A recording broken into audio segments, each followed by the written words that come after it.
안녕하세요. 예전에는 라디오를 자주 들었는데 요즘에는 여기서 사연 듣는 재미에 푹 빠져 살아요. 저도 용기 내서 제가 겪은 사연 한번 공유해 봅니다. 가벼운 마음으로 즐겁게 들어주세요. 저에게는 현재 1년간 만나온 남자친구 희준 씨가 있습니다. 나이는 저보다 4살 많고 현재 모 문화센터에서 수영 강사로 일하고 있어요. 만나게 된 계기는 특별하지 않아요. 제가 그 문화센터의 회원이었거든요.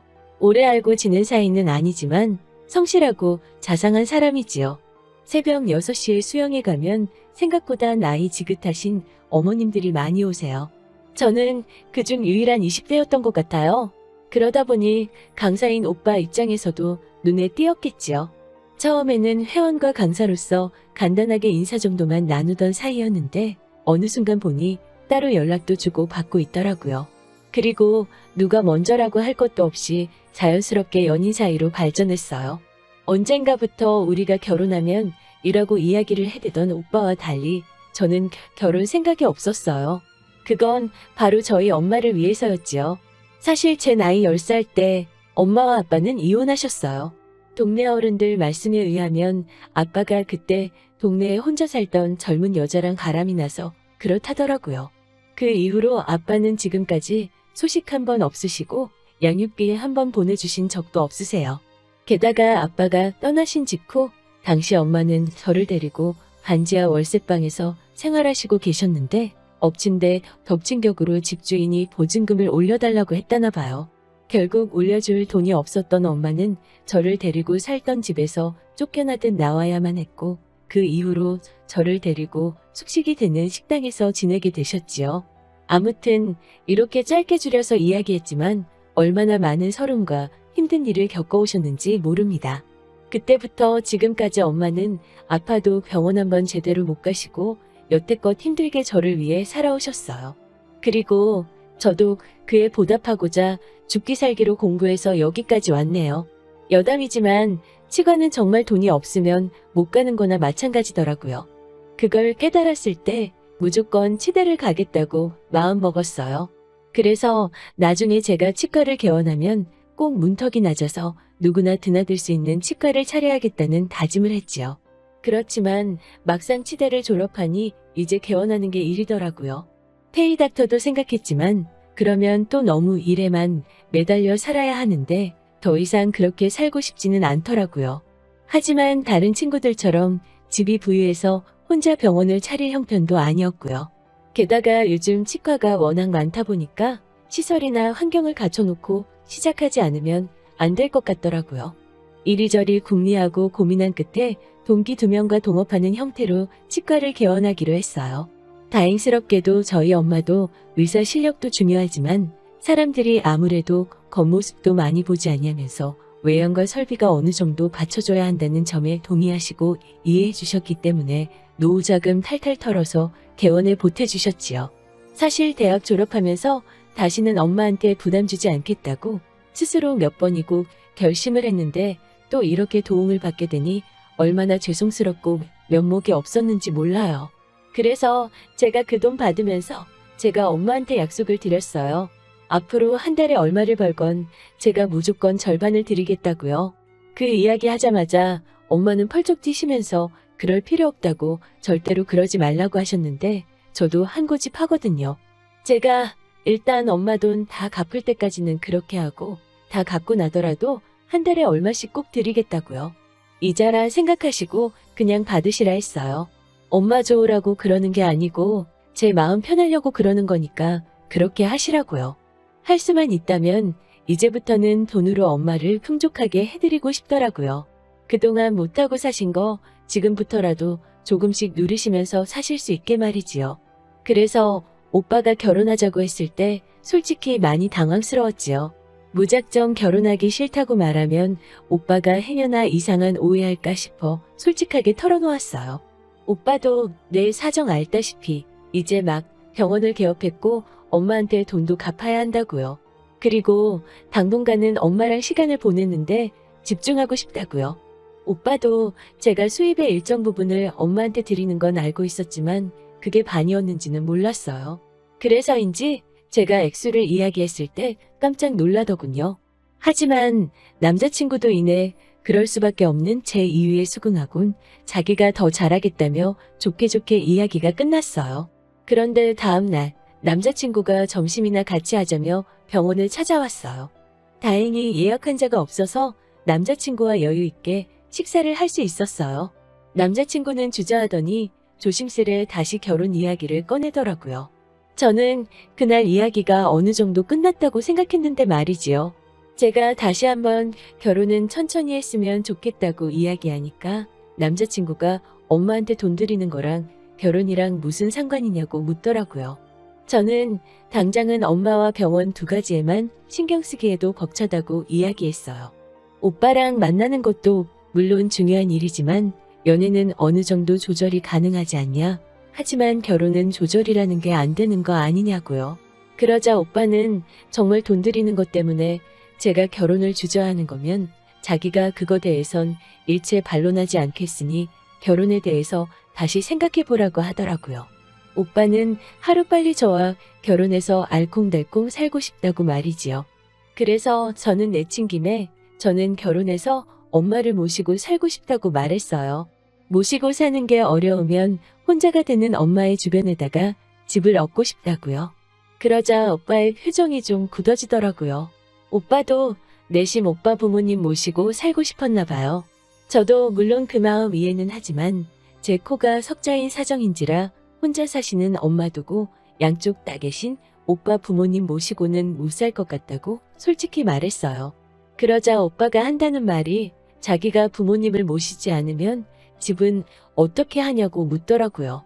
저는 솔직히 이게 무슨 말인지 처음에 이해가 잘 안 되더라고요.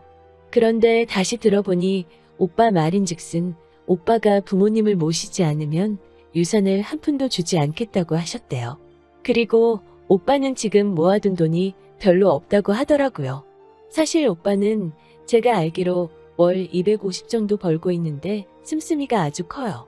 외제차를 리스로 몰고 신발은 카드 할부로 명품 사는 걸 주저하지 않아요. 제가 한 번은 그 점에 대해서 잔소리 아닌 잔소리를 했더니 이 정도도 안 하면 고객들이 자기에 대해서 신뢰감을 느끼지 못한다고 하더라고요.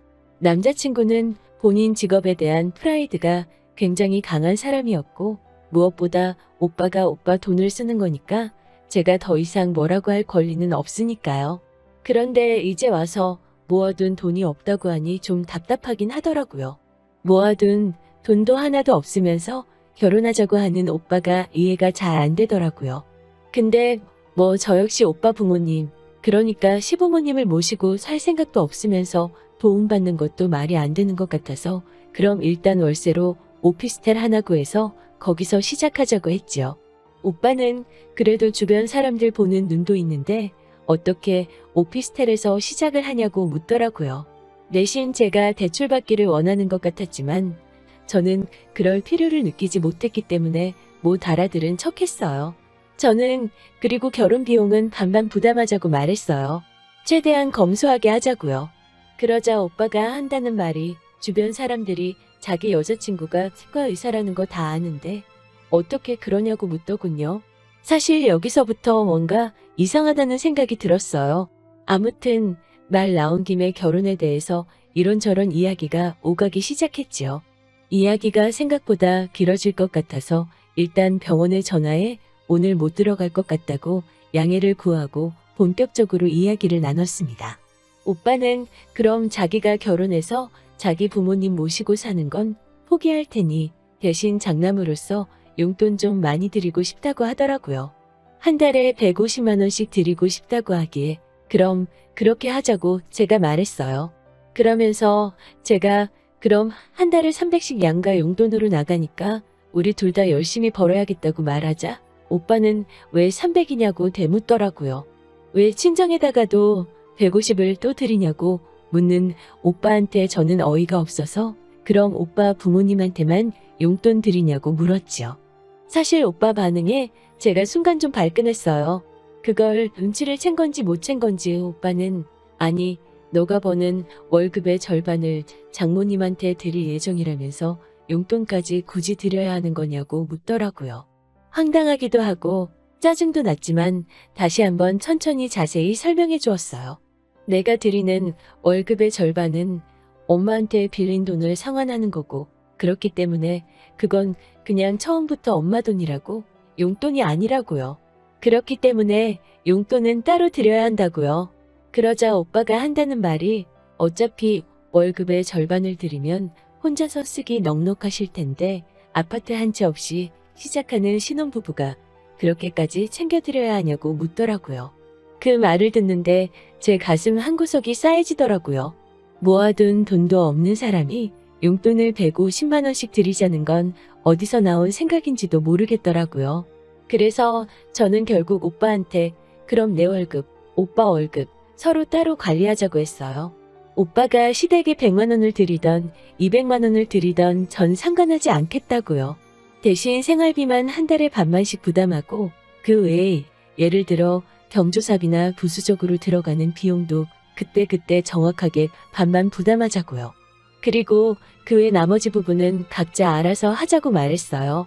사실 요즘은 맞벌이하는 젊은 부부들이 그렇게들 많이 한다고 들었거든요. 실제로 제 주변에도 그렇게 하는 사람들이 있고요. 물론 솔직히 저랑 오빠랑 둘의 수입 차이가 많이 나는 건 저도 잘 알고 있었고, 그걸로 행여나 오빠 기죽이는 일 없게 하려고 한 번도 직접적으로 이야기를 한 적은 없었어요. 결혼을 하게 되더라도 어쩌면 내가 부담이 더 클 수도 있겠다는 사실을 몰랐던 것도 아니고요. 하지만 오빠가 저희 엄마에게 드리는 돈에 대해서 어떻게 생각하는지 좀 알게 되니까 무조건 맞춰주고 이해해주는 게 능사는 아니라는 생각이 딱 들더라고요. 그래서 오빠한테 오빠랑 나랑 돈에 대해서는 생각이 많이 다른 것 같으니 그렇게 하는 편이 좋겠다고 딱 잘라 말했어요. 그러자 오빠는 순간 버럭하면서 어떻게 부부 사이에 돈을 각자 관리하냐면서 그건 있을 수 없는 이야기라고 하더라고요. 그러면서 그럴 거면 왜 결혼을 하냐고, 결혼한 사이에서는 믿고 내 거라는 게 따로 없는 거라고 말을 하더군요. 솔직히 말도 안 되지 않나요? 우리 엄마 용돈 주는 건 아까우면서 내 돈도 자기 돈이라고 한다는 게. 아무튼 일단은 머리도 너무 복잡하고 해서 오빠한테 나중에 이야기하자고 하고 집으로 돌려보냈어요. 그리고 집에 들어와서 문자 한 통을 보냈어요. 우리 결혼은 다시 한번 생각해보자고 말이지요. 생각이 복잡하니까 당분간은 연락하지 않았으면 좋겠다고요. 그러자 바로 전화가 왔는데 왠지 머리만 더 아파질 것 같아서 안 받았어요. 그러자 전화기에 말 그대로 불이 나게 계속해서 전화가 오더라고요. 하나도 받지 않다가 전화기가 잠잠해졌을 무렵 다시 한번 문자를 보냈어요. 우리 엄마한테 용돈 줄 생각도 없는 남자랑 결혼할 이유가 없는 것 같다고요. 게다가 생각할수록 직장까지 불이 나게 쫓아와 내 시간 뺏고 돈 이야기만 하다 간 게 얄밉기도 하더라고요. 그러자 오빠가 집 앞으로 찾아와 자기가 정말 큰 실수를 했다며 생각이 짧았다며 한 번만 용서해달라고 하더라고요. 친정 어머니께도 똑같이 용돈 드리고 제가 하고 싶은 대로 하라고요. 지금 생각해보면 그 말에 넘어가서 오빠를 받아주는 게 아니었는데 그 순간에는 저도 오빠가 너무 매달리니까 한번 믿어보자는 생각이 들었어요. 그래서 한 번 더 기회를 주기로 했어요. 물론 오빠는 그 기회도 날려버렸지만요. 결국 우리는 서로 조금씩 양보한다는 전제하에 상견례 날짜를 잡았습니다. 그리고 저는 결국 상견례 자리에서 이 결혼 못한다고 뛰쳐나왔어요. 일반적인 상견례 자리에서 나올 법한 이야기가 오가고 있는 중에 예비 시어머니, 그러니까 오빠의 어머니께서 하나둘씩 트집을 잡으시기 시작했기 때문이에요. 일단 저희가 월세로 살기로 한 것부터 문제를 삼으시더라고요. 그러면서 아니 둘 중에 한 사람이라도 능력되면 대출받아 아파트 들어가면 좀 좋지 않냐면서 저를 흘겨보시더라고요. 저희 엄마는 그런 건 애들도 아니고 다 큰 성인들이 알아서 계획하겠지요라고 말씀하셨어요. 그러자 어머님은 아니 대출받아서 아파트 사면 집값 오를 거고 그러면 재산되고 좋지 않냐고 하더라고요. 그래서 제가 깊은 한숨 끝에 그럼 제가 알아보겠다고 하게 되면 명의는 오빠 명의로 하라고 하시는 거예요. 그래서 제가 대출을 받는데 왜 오빠 명의로 하나요라고 물었지요. 그러자 원래 큰 계약은 남자 이름으로 하는 거라고 하시는 거예요. 거기서부터 어이가 없었는데 한술 더 떠서는 집안 경조사 날짜, 제사 날짜 적힌 종이를 저에게 주시더라고요. 저는 나도 이제 가족이니까 알아두라고 주시는구나 생각하고 있었는데 갑자기 아무리 병원 일이 바빠도 거기 적힌 날짜는 잊지 말고 다 챙겨야 한다고 하시는 거예요. 그러더니 이제 예단 얘기가 나오자 난리도 아니더라고요. 지금도 어이가 없어서 헛 웃음이 나오는데 일단 예단으로 1억을 요구하더라고요. 정말 당황스럽더라고요. 막말로 오빠가 집을 해오는 것도 아니고 직장이 탄탄한 것도 아닌데 말이지요. 계속해서 하시는 말씀이 자기는 몇백짜리 밍크코트를 사주고 신우한테는 명품 가방 하나를 해주고 신우가 현재 살고 있는 집 부엌을 리모델링 해주고 침대를 바꿔주고 무슨 말도 안 되는 이야기들을 당연하다는 표정으로 요구하시더라고요. 결국 저희 엄마가 한마디 하시더라고요. 아들 가진 유세 들어만 봤지 이런 경우는 처음 봤다고 말이지요. 저 역시 도저히 짜증이 나서 엄마한테 일어나시라고 하고 저도 같이 일어나서 그냥 저 이 결혼 안 할게요. 이러고 나와버렸네요. 이튿날 오빠가 또 병원으로 찾아왔더라고요. 저는 사람들 보는 눈도 있고 해서 병원 앞 카페에 가 있으라고 했어요. 카페로 가니 오빠와 함께 어머님도 나와 계시더라고요. 어머님은 제게 어제 일은 너도 실수한 거 알지라면서 그래도 우리 아들이 하도 너 아니면 안 된다고 해서 우리 쪽에서 없던 일이다 이해하고 넘어가기로 했다고 하시더라고요. 저는 벙찐 표정으로 어머님, 어제 제 얘기 못 들으셨냐고 저희 결혼 안 한다고 말씀드렸어요. 그러자 어머님은 도대체 뭐가 문제인지 모르겠다고 말씀하시더라고요. 저는 양쪽 집안이 어느 정도 비슷해야 되는데 이건 뭐 정신적인 면도 경제적인 면도 하나도 비슷한 구석이 없으니 앞으로 맞춰가며 살기는 어려울 것 같아서 안 되겠다고 했지요. 솔직히 이때는 저도 더 이상 예의 차리고 할 정신도 없었어요. 오빠한테도 터놓고 말했지요. 오빠도 정신 차리고 살아. 솔직히 오빠 나이가 지금 32인데 모아둔 돈도 하나도 없으면서 그렇게 외제차 타고 할부로 명품 사고 할 때야 지금? 하루빨리 결혼해서 가정 꾸리고 부모님한테 용돈 150씩 드리고 살 거면 정신 차리고 알뜰살뜰하게 살라고 하자. 오빠는 저를 붙잡고는 자긴 나 없으면 못 산다면서 다 제가 하자는 대로 할 테니 제발 한 번만 기회를 달라고 하더라고요. 하지만 아무리 곰곰이 생각해봐도 오빠가 그저 나를 지갑이나 ATM 정도로만 생각한 것 같더라고요. 지금 이해하고 넘어간다고 해도 어느 순간 또 제가 친정에 뭐 조금이라도 하면 노발대발 할 것 같고 저도 오빠 쪽에서 요구하는 거 다 해낼 자신도 없고요. 그래서 냉정하게 우린 인연이 아닌 것 같다고 서로 어울리는 짝 만나자고 뒤돌아섰어요. 뒤통수에는 오빠와 오빠의 엄마가 서로를 탓하며 왈가왈부하는 소리가 들렸지만 제가 신경 쓸 바인가요? 그리고 헤어진 지 한 달쯤 지났을 무렵 우연히 그 사람의 소식을 알게 되었어요. 저랑 헤어지기가 무섭게 오빠 어머님이 오빠를 결혼 중매회 사에다가 등록했다나 봐요. 그러면서 자기 아들은 의사급 여자 아니면 안 만난다고 전에 만나던 여자도 치과 의사였다고 하더래요. 헤어지고 다른 여자를 찾으면서 저랑 사귄 걸 마치 대단한 자랑거리냐 삼는다는 게 너무 웃기고 어이없더라고요. 결국에 그 사람은 제가 아니라 제 직업을 사랑했던 건가 봐요.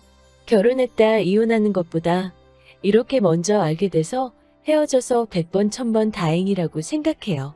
당분간은 저도 병원이라고 엄마한테만 집중하면서 지내려고요. 언젠가 때가 되면 진정한 사랑을 만나게 될 거라 믿으면서요. 긴 이야기 들어주셔서 감사합니다. 건강하시고 항상 행복하시길 바랄게요.